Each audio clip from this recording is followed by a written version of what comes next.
Olunaku olw'enkya buli muntu lwalinze okwetaba mu kulonda kw'omukulembeze wa Uganda anatwala eggwanga mu maaso emyaka 5 egiddako okusinziira ku ssemateeka. Mu kalulu kano abantu 11 bali mu lwokaano ku kifo kino nga bonna bamaze ennaku 65 ezaabaweebwa akakiiko k'ebyokulonda okukuyega eggwanga. Minisita w'obutebenkevu mu ggwanga Tumwine avuddeyo n'alabula abo bonna abeetegese okutabangula eddembe olunaku olw'enkya nti bajja beesibye ebbiri kubanga ab'ebyokwerinda babeetegekedde. We shall have a peaceful election if everyone is of that opinion and wishes like that.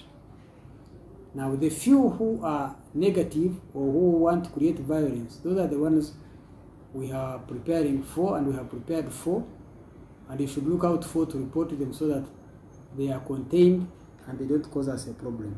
Ono era asabye abakulembeze bonna ku mitendera egy'enjawulo naddala ba RDC okutuusa obubaka buno mu bantu okulonda abantu abo be baagala mu mirembe nga tewali kutiisibwatiisibwa kwonna. Takomye okwo asabye ne bekikwatako okulangirira ebinaba bivudde mu kulonda mu bwangu ddala. Nobody should intimidate them.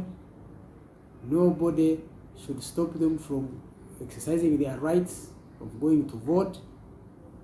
Nobody should threaten them because we have deployed and we are going to deploy more to guarantee that everything, this election on the 14th, is done in peace. Appeal to all the RDCs, the DSOs, to explain this tonight or tomorrow on the radio as many times as possible so that everyone is assured his right is guaranteed and everything is being done to ensure that this exercise of voting ends in peace.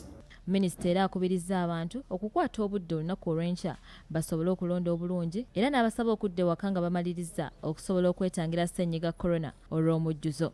So please observe SOPs at the voting, don't crowd, don't scramble, keep in lines and vote and remain peaceful.